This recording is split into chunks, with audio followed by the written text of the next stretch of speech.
Today we're going to be adjusting the breaker points on the 78 Puch Maxi Sport.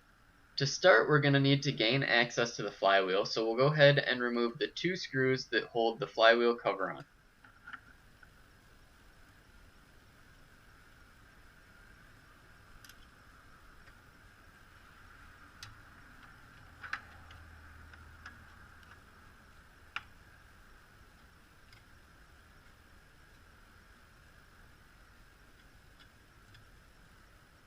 So with this removed, we're going to go ahead and turn our flywheel until the points are in their fully open position.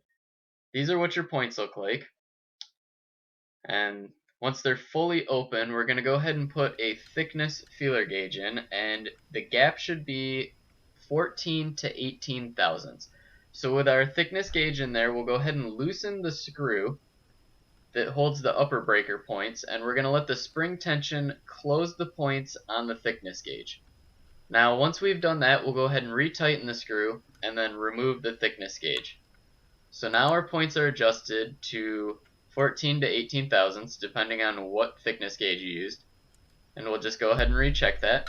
And now everything's done and we can go ahead and reinstall our flywheel cover.